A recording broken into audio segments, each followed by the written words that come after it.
Que Dios les bendiga. El tema para el día de hoy es tan pronto dejaron a Dios.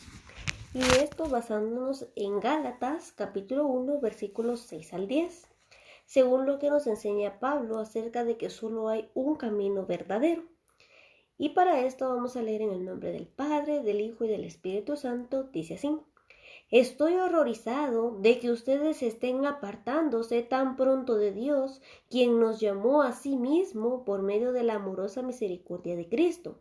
Están siguiendo un evangelio diferente que aparenta ser la buena noticia, pero no lo es en absoluto. Están siendo engañados por los que a propósito distorsionan la verdad acerca de Cristo.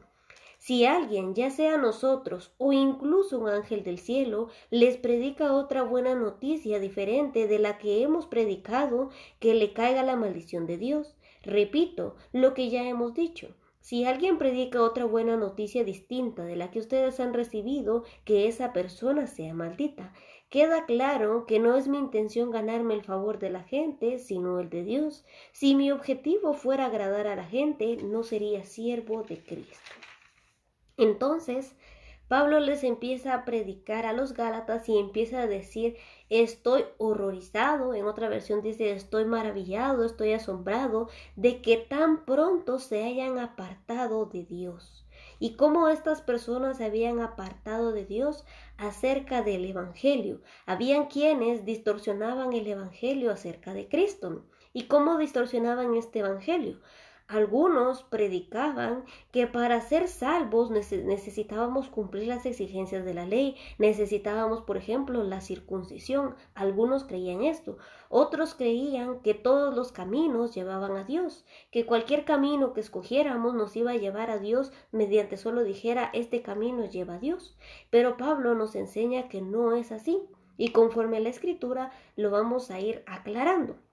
Entonces, ¿cuál es este evangelio verdadero? Este evangelio verdadero consiste en que Jesucristo vino a este mundo y se entregó a sí mismo por nosotros los pecadores.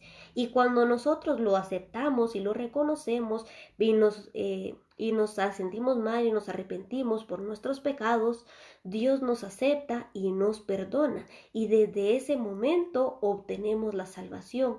No tenemos que hacer ninguna otra cosa, ningún otro rito, ni circuncidarnos, ni ninguna cosa por el estilo. Solamente debemos creer y confesar en nuestro corazón que Jesús se levantó de los muertos. Y para esto vamos a leer en Romanos capítulo 10, versículo 9 y 10.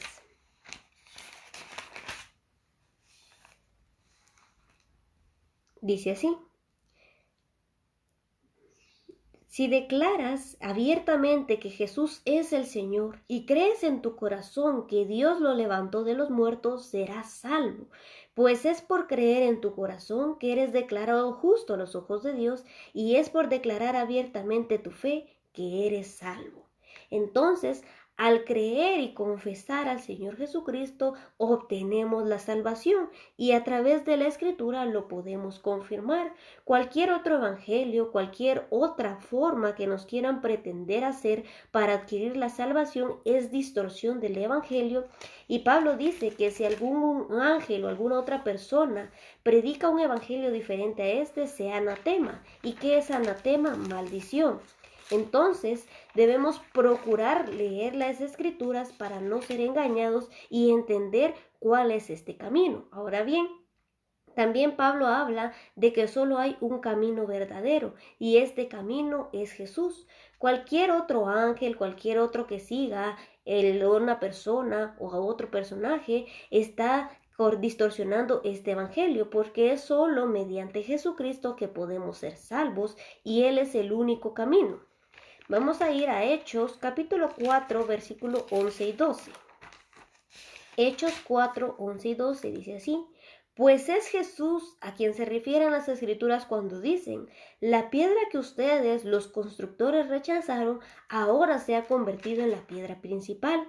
En ningún otro hay salvación. Dios no ha dado ningún otro nombre bajo el cielo mediante el cual podamos ser salvos. Solo en el nombre de Jesús y por el sacrificio que Él hizo al creer y confesarlo, nosotros obtenemos la salvación. No hay ningún otro hombre, no hay ningún otro nombre en el cual podamos ser salvos. Vamos a ir a Juan capítulo 14, versículo 6. Juan capítulo 14, versículo 6. Dice así: Jesús les contestó: Yo soy el camino, la verdad y la vida. Nadie puede ir al Padre si no es por medio de mí. Entonces, para nosotros poder llegar al Padre, necesitamos al Señor Jesús. Cualquier otro nombre, cualquier otro personaje fuera de Jesús no nos va a llevar al Padre. Y esto es lo que Pablo enseñaba, que solo hay un camino y que cualquier otro evangelio diferente a este es distorsión y sea anatema, es decir, sea maldita la persona que predica otro evangelio y que cree en otro evangelio, de medida que no hay otro, sino que otros aparentan crear uno conforme a sus propias concupiscencias. Ahora vamos a ir a Hechos capítulo 10, versículo 43. Hechos 10, 43. Dice así: De él dan testimonio todos los profetas cuando dicen que a todo el que cree en él se le perdonarán sus pecados por medio de su nombre. Es por medio del nombre de Jesucristo que nosotros alcanzamos el perdón de pecados, dado que hemos visto que dice que no hay otro nombre dado a los hombres debajo del cielo en que podamos ser salvos, y ningún otro ha muerto por nuestros pecados, ningún otro ha sido completamente justo, limpio, como lo fue Jesús, y murió por nosotros los pecadores, llevando en sí mismo la carga de cada uno de nosotros, nos quitó ese peso y ahora nosotros nos podemos acercar al Padre por medio de él. Vamos a ir a Romanos capítulo 8, versículos 26 y 27 para que veamos quién puede interceder por nosotros y quién es el que intercede por nosotros. Dice así: Además, el Espíritu Santo nos ayuda en nuestra debilidad. Por ejemplo, nosotros no sabemos qué quiere Dios que le pidamos en oración, pero el Espíritu Santo ora por nosotros con gemidos que no pueden expresarse con palabras. Y el Padre, quien conoce cada corazón, sabe lo que el Espíritu dice, porque el Espíritu intercede por nosotros los creyentes en armonía con la voluntad de Dios. ¿Quién intercede por nosotros? El Espíritu Santo. ¿Y quién más? Lo vamos a ver ahorita más adelante, es Jesucristo. Entonces, nadie más puede interceder por nosotros porque nadie más ha llegado al Padre, solamente Jesucristo, que se levantó al tercer día de los muertos. Es por eso que Él puede interceder por nosotros, y el Espíritu Santo, porque dice que nuestro espíritu y el Espíritu de Dios se unen en uno solo. Y dice que muchas veces nosotros no sabemos cómo le agrada a Dios que le pidamos, pero nuestro espíritu intercede por nosotros. Muchas veces dice con gemidos que no se pueden expresar con palabras, que solo el Padre y el Espíritu las pueden comprender. Vamos a ir aquí mismo en Romanos 8, versículo 34. Dice así: Entonces, ¿quién nos condenará? Nadie, porque Cristo Jesús murió por nosotros y resucitó por nosotros, y está sentado en el lugar de honor a la derecha de Dios e intercede por nosotros. El Señor Jesucristo, quien murió y resucitó por nosotros, es el único, además del Espíritu Santo, que puede interceder por nosotros y está avalado por la Escritura.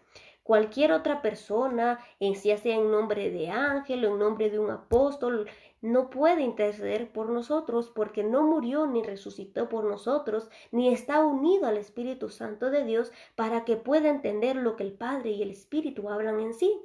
Por eso, cualquier otra enseñanza que se desvía de esta es distorsión del Evangelio y no la debemos creer. Y por eso es importante que aprendamos a escudriñar las Escrituras para que no nos dejemos manipular, no nos dejemos engañar. Por eso Pablo les dice que estaba tan horrorizado que tan pronto se hayan alejado de Dios. Y si nosotros, para alejarnos de Dios, debemos haberlo conocido primero. Es por eso que muchos también son falsos profetas, falsos maestros más adelante, pero en un inicio debieron haber comenzado conociendo verdaderamente a Dios y luego se desviaron de esa verdad. Vamos a ir a Gálatas capítulo 5, versículo 10.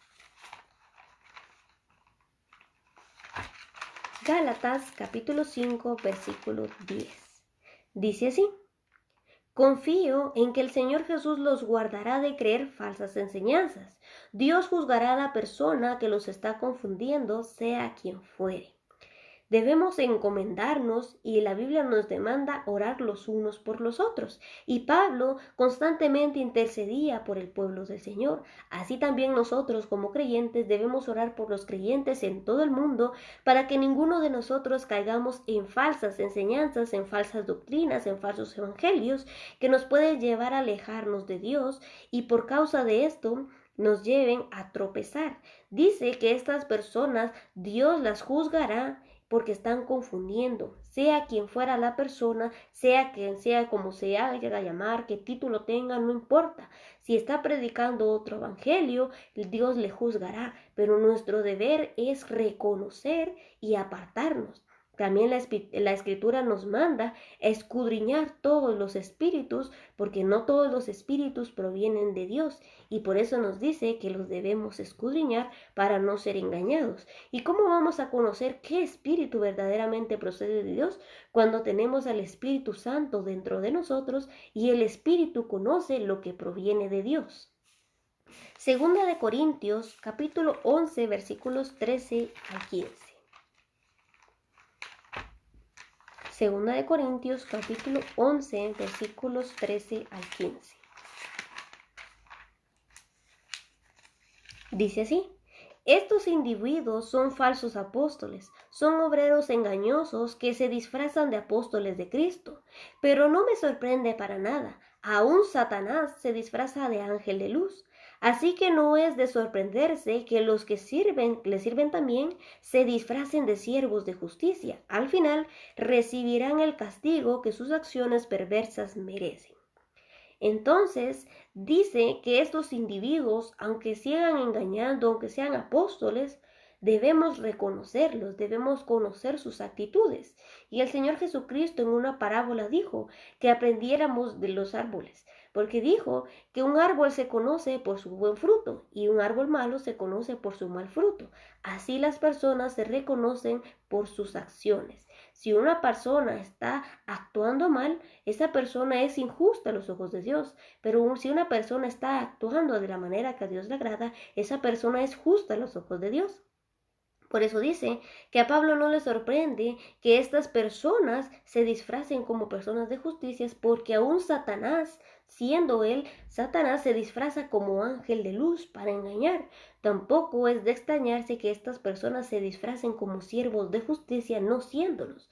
Por eso es tan importante aprender a escudriñar la Escritura, nuevamente recalcando, porque así aprenderemos a conocer quiénes son estos lobos vestidos de ovejas, quiénes son estos Satanás disfrazado de ángeles o estos siervos disfrazados de justicia que verdaderamente están distorsionando. Y el diablo suele ser muy sutil frecuentemente y muchas veces no se tiende a dar cuenta cuando no estamos en constante relación con el Padre. Ahora vamos a ir a Filipenses capítulo 3 versículos 17 al 19. Dice así: entonces Cristo habitará en el corazón de ustedes a medida que confíen en Él. Echarán raíces profundas en el amor de Dios y ellas los mantendrán fuertes. Espero que puedan comprender, como corresponde a todo el pueblo de Dios, cuán ancho, cuán largo, cuán alto y cuán profundo es su amor. Es mi deseo que experimenten el amor de Cristo, aun cuando es demasiado grande para comprender todo. Entonces serán completos con toda la plenitud de la vida y el poder que proviene de Dios. Entonces, dice que cuando nosotros aprendemos a habitar en el Señor y cuando Cristo habita en nuestro corazón, entonces vamos a echar raíces profundas en el amor de Dios y ellos nos mantendrán fuertes.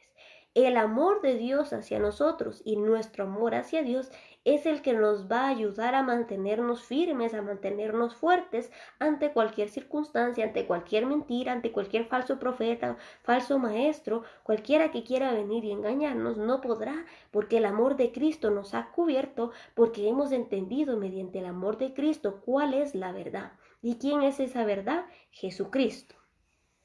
Vamos a ir a Gálatas capítulo 6, versículos 12 al 15.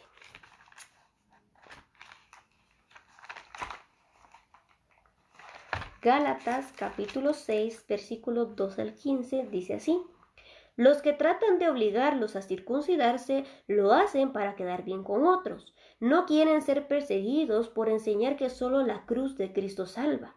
Ni siquiera los que luchan a favor de la circuncisión cumplen toda la ley. Solo quieren que ustedes se circunciden para poder jactarse de ello y decir que todos que estamos son sus discípulos. En cuanto a mí, que nunca me jacte de otra cosa que no sea de la cruz de nuestro Señor Jesucristo. Debido a esa cruz, mi interés por este mundo fue crucificado y el interés del mundo por mí también ha muerto. No importa si fuimos o no circuncidados, lo que importa es que hayamos sido transformados en una creación nueva. Entonces, dice que no es por el hecho de circuncidarnos. Incluso dice Pablo que el Señor nos ha circuncidado el corazón. Es decir, que el Señor ha quitado todo lo malo de nuestro corazón. Ya no hace falta circuncidarnos carnalmente porque Dios lo ha hecho en nuestros corazones. Y dice que estas personas solo trataban de exponer este evangelio, de que se circuncidaran las personas para poder jactarse de que eran discípulos de ellos. Pero Pablo decía que él no quería jactarse de otra cosa que no fuera de la cruz de Cristo, porque solo mediante esa cruz nosotros podemos ser salvos. Y dice en el versículo 15, no importa si fuimos o no circuncidados, lo que importa es que hayamos sido transformados en una creación nueva.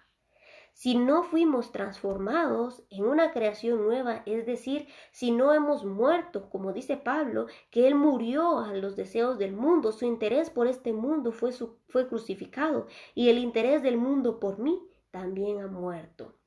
Si nosotros aprendemos a hacer morir el interés por este mundo y hacer valer nuestra vida para Cristo, no nos va a importar los deseos de la carne, no nos va a importar cualquier prueba que nos sobrevenga, porque estamos firmes en el Señor y como vimos, su amor nos mantiene fortalecidos. Entonces, debemos tener una transformación, un cambio de actitud, de pensamiento, para que el Señor para que comprobemos que el Señor nos ha transformado y así crear esa nueva vida. Ahora vamos a ir a 1 Corintios capítulo 7, versículo 19. 1 Corintios 7, 19. Dice así: pues no tiene importancia si un hombre ha sido o no circuncidado. Lo importante es cumplir los mandamientos de Dios. Igual en Oseas 6:6 dice que el Señor lo que requiere de nosotros, en Miqueas 6:8, lo que el Señor requiere de nosotros son tres cosas. Es la misericordia, humillarnos ante Dios y la obediencia. De nada nos serviría a nosotros ofrecer sacrificios al Señor, ofrecer nuestra ofrenda, nuestra alabanza, si no lo estamos obedeciendo. Por eso decía que aunque estas personas se circuncidaran, cumplieran las leyes físicas, pero no estaban cumpliendo los mandamientos más importantes de Dios, entonces no importaba si se habían circuncidado o no, no habían cambiado su conducta, no habían cambiado su amor, no habían sido transformados. Pero cuando somos transformados de Dios, aunque no estemos circuncidados, Dios nos ha circuncidado el corazón y somos capaces de poder cumplir sus mandamientos, porque dice que Dios nos ha dado esa capacidad y esa aptitud, porque dice su palabra que sus mandamientos no son gravosos y su carga es liviana para que la podamos soportar.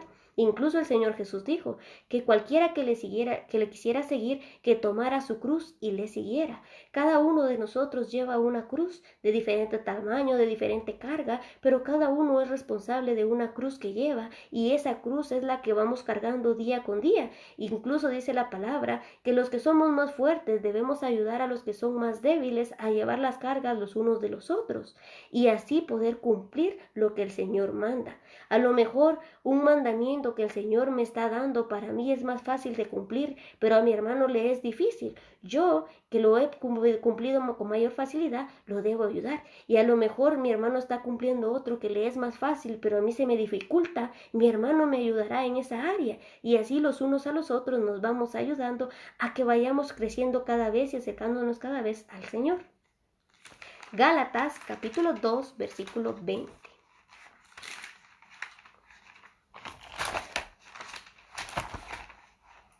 Gálatas 2:20.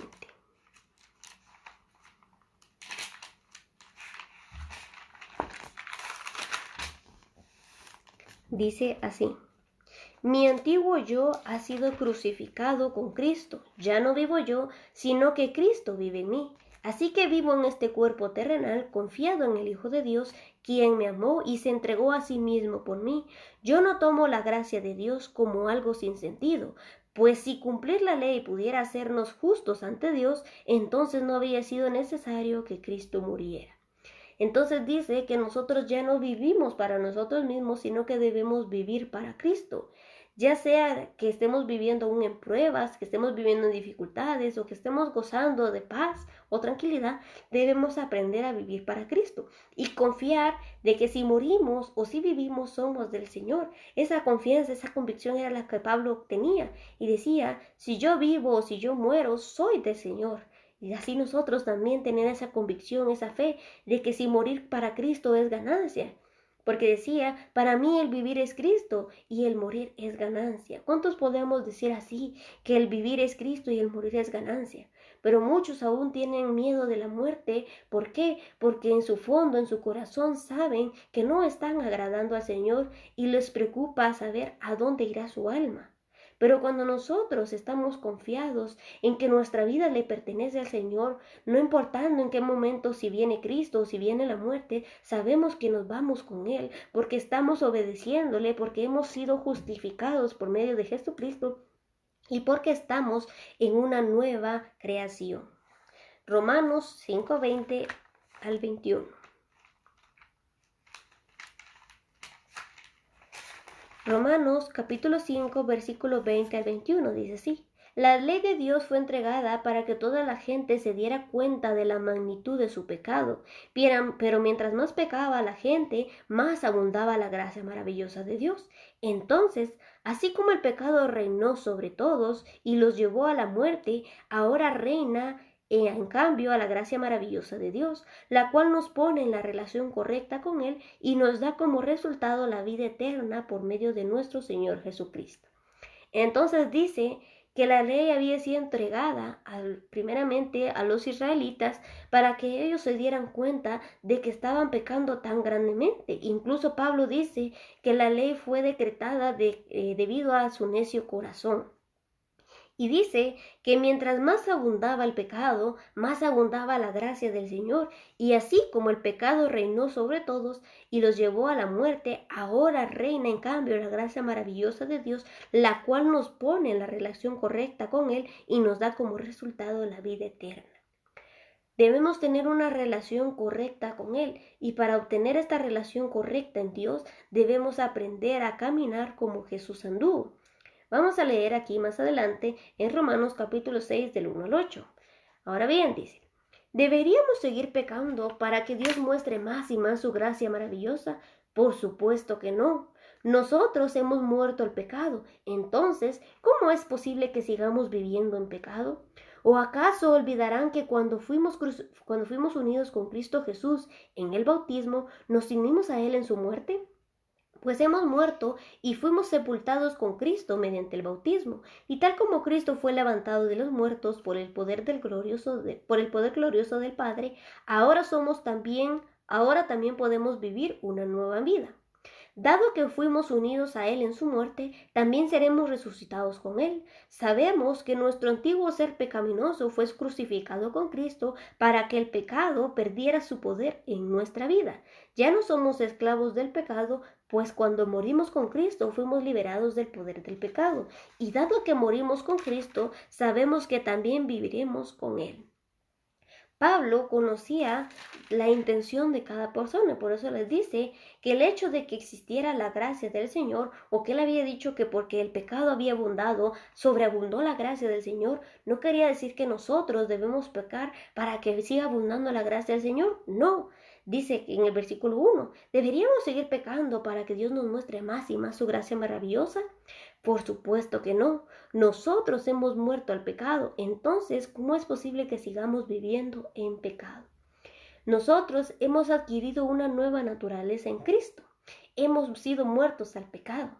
Dice que antes estábamos muertos en nuestros delitos y pecados, pero mediante el bautismo representa la muerte y resurrección de Cristo, representa para nosotros el bautismo la muerte y resurrección, la muerte de nuestra carne en pecado y la resurrección, la nueva vida en Cristo. Es decir, que ya no estamos bajo el yugo de esclavitud del pecado, sino que ahora somos libres de esa carga, de ese pecado, y podemos obedecer a Dios.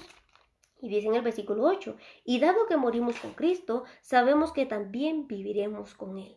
Así como Cristo murió y resucitó y ahora está a la diestra del Padre, también un día nosotros estaremos con el Padre y seremos levantados junto con Cristo. Incluso dice que recibiremos un cuerpo nuevo, porque dice la Escritura en 1 Corintios 15 que hay cuerpos terrenales y hay cuerpos celestiales, y este cuerpo terrenal tiene todavía tendencia pecaminosa, pero el nuevo cuerpo que recibiremos será según la semejanza de Cristo, sin pecado, sin error, y ya no tenderemos a pecar porque tendremos una nueva vida en Cristo.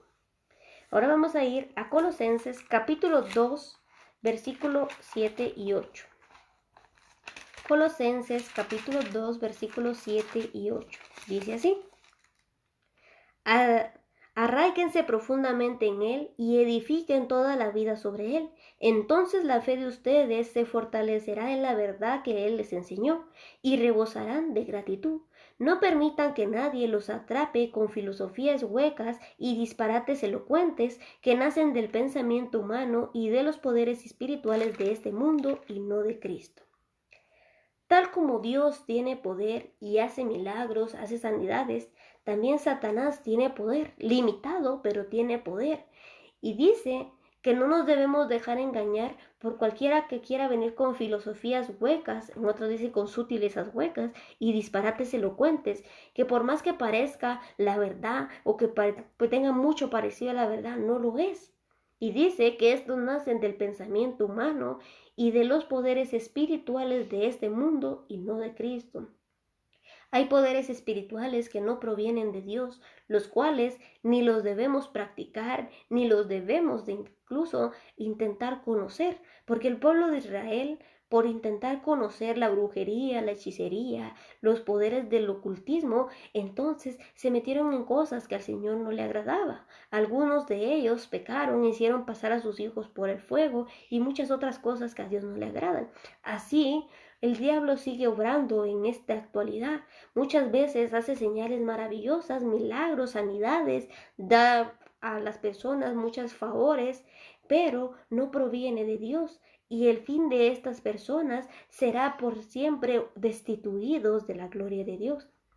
Por eso dice que nos debemos arraigar y edificar profundamente en Dios para que nuestra fe nos fortalezca en la verdad que el Señor nos enseñó y rebosaremos de gratitud. Si no estamos edificados en Cristo, vamos a caer. Por eso dice que cuando Jesús dijo que aquel que le seguía y obedecía era semejante a aquel que edificaba su casa sobre una roca. ¿Quién es esa roca?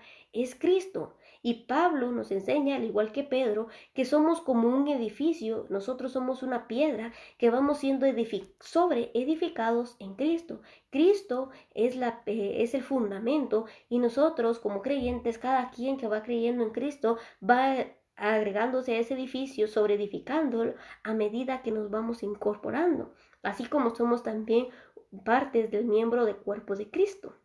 Entonces debemos aprender a fortalecernos en el Señor, debemos aprender a conocer al Señor y debemos aprender a aferrarnos al Señor para que cualquiera que quiera venir y enseñarnos algo contrario a la Escritura, no seamos engañados. Y para terminar, vamos a ir a 2 de Timoteo, capítulo 2, versículos 19 al 22. Aquí veremos que Dios conoce a los que son suyos. 2 de Timoteo 2, del 19 al 22. Dice así: Sin embargo, la verdad de Dios se mantiene firme como una piedra de cimiento con la siguiente inscripción: El Señor conoce a los que son suyos, y todos los que pertenecen al Señor deben apartarse de la maldad. En una casa de ricos, algunos utensilios son de oro y plata, y otros utensilios son de madera y de barro, Los utensilios costosos se usan en ocasiones especiales, mientras que los de uso barato se usan para el uso diario. Si te mantienes puro, serás un utensilio especial para uso honorable. Tu vida será limpia y estarás listo para que el Maestro te use en toda buena obra. Huye de todo lo que estimule las pasiones juveniles. En cambio, sigue la vida recta, la fidelidad, el amor y la paz. Disfruta del compañerismo de los que invocan al Señor con un corazón puro. Entonces dice que esta verdad de Dios se mantiene firme como una piedra de cimiento, dice con esta inscripción: el Señor conoce a los que son suyos. Por eso también el Señor Jesús dijo en Mateo 7, en aquel día muchos vendrán diciendo: Señor, Señor, en tu nombre echamos fuera demonios, en tu nombre hicimos milagros, en tu nombre profetizamos. Entonces el Señor les dirá: apartados de mí, nunca os conocí, hacedores de maldad. Y entonces, por eso el Señor conoce a los que son suyos. ¿Y quiénes son suyos? Aquellos que hacen la voluntad de Dios. Y dice: todos los que pertenecen al Señor deben apartarse de la maldad. Aquel que no se aparta de lo malo, aquel que no se aparta del pecado, no es de Dios, porque no nos caracterizamos por practicar, por vivir en el pecado. Puede que cometamos fallas, que cometamos errores, que cometamos pecados, pero no es lo mismo a vivir constantemente en ese mismo pecado, gozándonos o disfrutando de ese pecado. Dice también que si nosotros queremos ser utensilios de Dios, debemos mantenernos limpios, porque el Señor no usa instrumentos sucios. Así como nosotros no utilizamos un vaso sucio, sino que lo lavamos y lo limpiamos por dentro y por fuera, así también nosotros mismos, como vasos, como instrumentos del Señor, debemos limpiarnos por dentro y por fuera para que el Señor nos use. Dice en el versículo 22, huye de todo lo que estimule las pasiones juveniles. En cambio, sigue la vida recta, la fidelidad, el amor y la paz. Disfruta del compañerismo de los que invocan al Señor con un corazón puro. ¿Estamos nosotros alejándonos de todo aquello que puede estimular pasiones juveniles? ¿Estamos nosotros alejando nuestra vista, nuestros labios, nuestros oídos de todo aquello que nos pueda contaminar? En 1 Corintios 10:23 dice que todo nos es lícito, pero no todo nos edifica. Todo nos es lícito, pero no todo nos conviene. Es decir, que Dios nos permite hacer de todo, pero no todo lo que hagamos le va a agradar al Padre. No todo lo que hagamos nos va a acercar al Padre. También en Eclesiastés 9 nos dice el Señor que disfrutemos, que disfrutemos nuestra juventud, que andemos en la vista de nuestros ojos y que hagamos todo, pero que recordemos que sobre cada acto que hagamos Dios nos juzgará. Teniendo esto en mente, vamos a ser cuidadosos de no caer en la maldad, de no practicar el pecado y de vivir agradando al Señor. Espero que esta palabra haya sido de bendición para tu vida y que cada día el Señor nos ayude a ir perfeccionándonos, porque Pablo dijo: no es que yo ya lo haya alcanzado o que sea perfecto, pero una cosa hago, sigo al blanco perfecto que es Cristo. Que Dios te bendiga.